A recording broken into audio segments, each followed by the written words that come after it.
Shalom, shalom, shalom peuple de Dieu, shalom à tout le monde. Soyez les bienvenus sur cette chaîne-là, les histoires de Chantou. Voilà. Voilà, aujourd'hui je vais m'entretenir avec vous sur la question du mariage. Voilà, la Bible dit que le mariage soit vraiment source de vie, que le mariage réjouisse les cœurs. Amen, amen.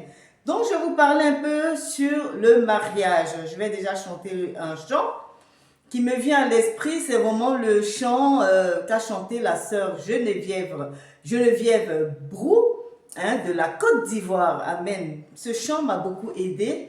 Et donc, je voudrais vraiment le chanter pour que plusieurs personnes qui vivent des situations difficiles, que ces personnes-là puissent se retrouver dans ce chant. Amen.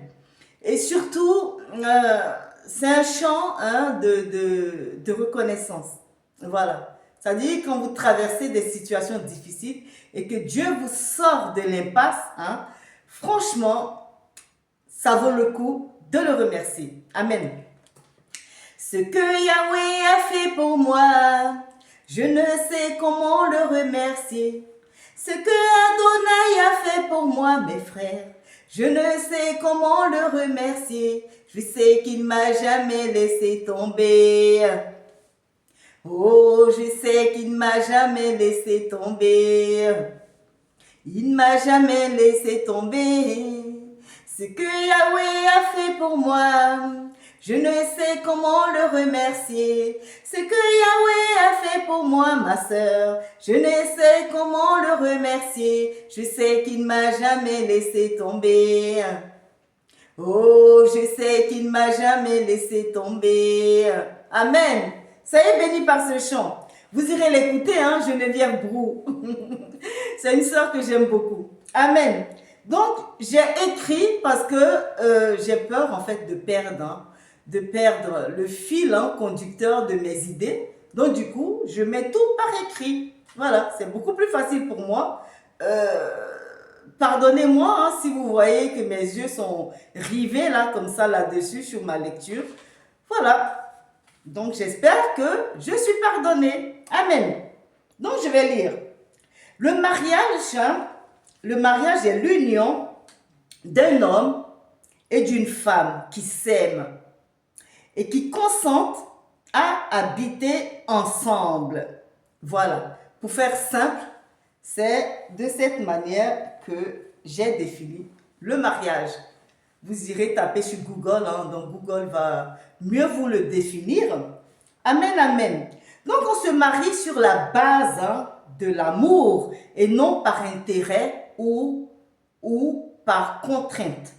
Voilà. Si vous vous précipitez dans un mariage quelconque, sans consulter au préalable le Seigneur des armées, votre mariage se soldera à coup sûr par un divorce. J'en sais le chemin, je connais le chemin.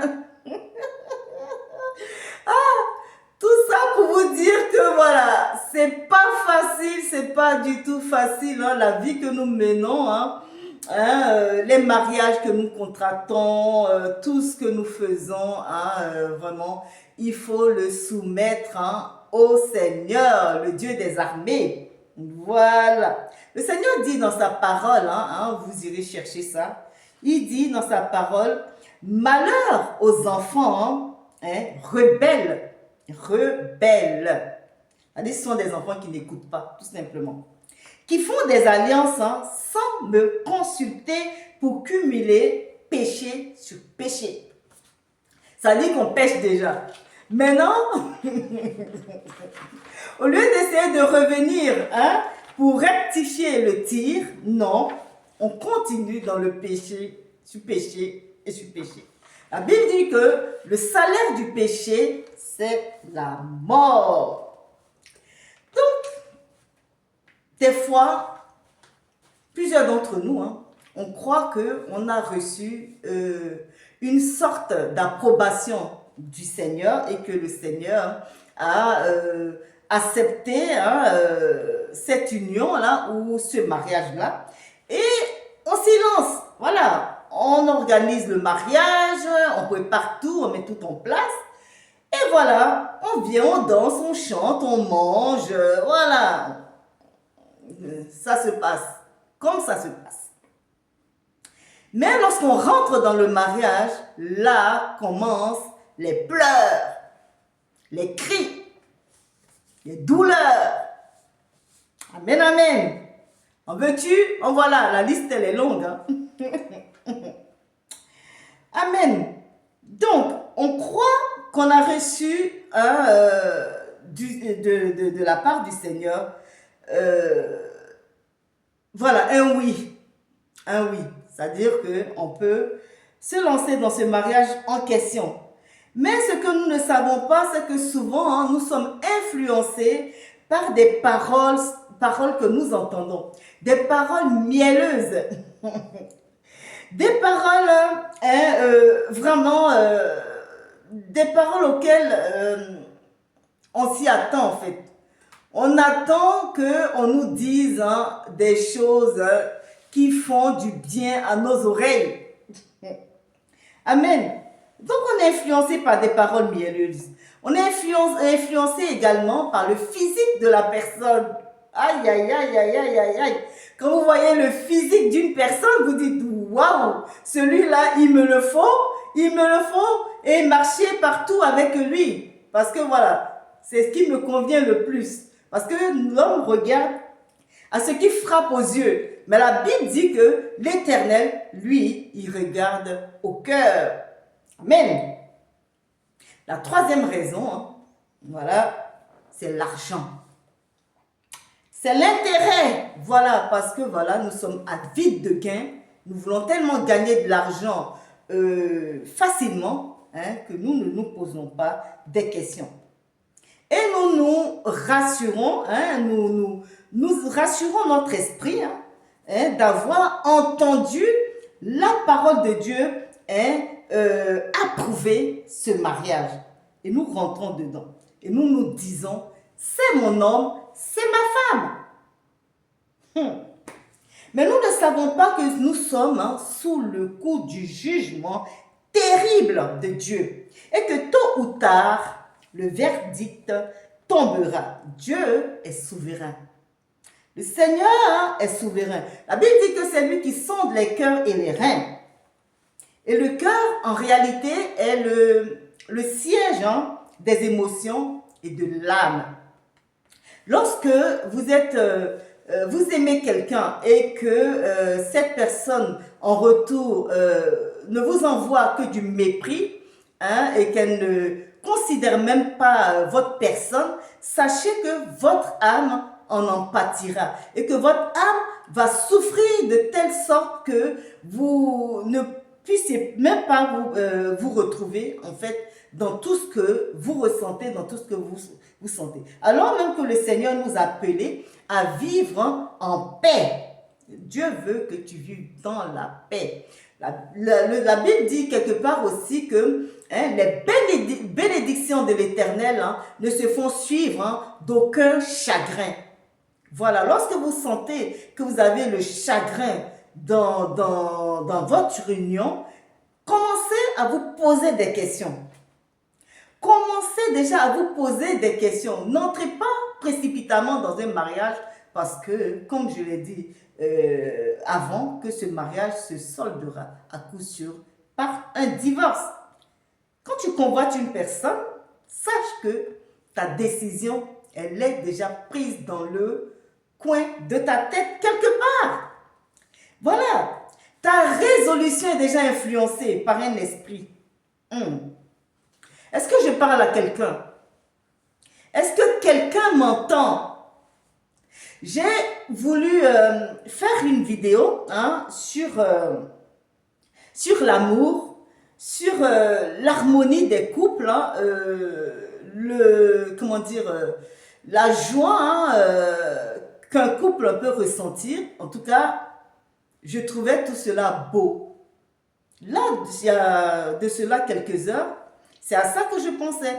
J'avais même échangé avec une sœur, hein, elle se reconnaîtra, et je lui avais dit, voici le sujet qui me vient à l'esprit, je pense que le Seigneur veut que je parle sur ce sujet-là. Ben, je vais encore lui poser la question. Et lorsque je commence à écrire, le Seigneur me met à cœur de changer le message et de plutôt avertir mes compatriotes ou voilà ou toutes les personnes hein, qui veulent bien prendre la peine de m'écouter. Voilà, j'en sais quelque chose. Mon Dieu, j'en sais quelque chose. Moi qui vous parle, je suis passée par des vagues. Mais bon, là, pour l'instant, je suis stabilisée. Gloire à Dieu. Je bénis le nom du Seigneur pour ma vie et pour votre vie également. Si vous traversez ces moments-là, des moments où vous êtes vraiment indécis hein, dans la prise, comment dire, voilà, de cette décision-là, donc du mariage, hein, moi, ce que je vous conseillerais, c'est d'entrer dans votre chambre hein, ou d'entrer dans votre fort intérieur et de commencer à chercher véritablement le Seigneur. Essayez, c'est pas facile ce que je vous dis parce qu'il n'y a que le Saint-Esprit pour vous vraiment vous maîtriser votre corps. Parce que lorsque l'esprit est déjà influencé et contrôlé, on a du mal hein, à maîtriser son corps, donc on risque de tomber. Et surtout quand la personne vous plaît physiquement. Lorsque la personne vous plaît physiquement, évitez de vous retrouver seul à seul avec cette personne-là. Conseil. Suivez mes regards et vous comprendrez beaucoup de choses. Alléluia. Amen. Donc, je disais par là que votre esprit est déjà sous contrôle. Et que, quoi que vous fassiez, vous êtes déjà contrôlé. Il n'y a que le Seigneur seul qui pourra venir vraiment briser ce mur-là, cette forteresse-là, pour pouvoir entrer en contact avec vous et vous sortir de cette situation difficile et pénible. Jésus dit dans la parole que si tu regardes une personne pour la convoiter, tu as déjà péché. Vous voyez, parce que la loi mosaïque, hein, la loi de Moïse, hein, ne parlait pas de simplement regarder une personne. La Bible dit, Jésus-Christ est venu hein, sur cette terre-là pour encore aller plus en profondeur. Oui, parce qu'on voit dans ses dires, dans ses récits, qu'il dit, vous avez entendu qu'il a été dit, mais moi, je vous dis. Parce que Jésus connaît Dieu. Jésus est l'Esprit du Seigneur qui a sondé les profondeurs même de Dieu. Donc, il sait. Et il dit qu'il connaît les projets qu'il a formés pour chacun de nous, que ce sont des projets de paix. Dieu veut que nous vivons dans la paix. Donc, dans 1 Corinthiens 7, au verset 15, hein, Dieu nous appelle plutôt à vivre dans la paix. Dans la paix. Oui. Quand tu es influencé par la chair, quand tu veux absolument combler les désirs de la chair, tu finis par tomber et tu finis par pécher. Donc, il est important d'avoir la maîtrise de soi. C'est tellement important. Nous faut vraiment donner notre vie à Dieu et le consulter.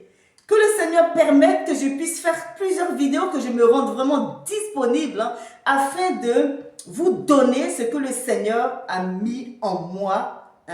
La Bible dit que c'est de l'abondance du cœur que parle la bouche.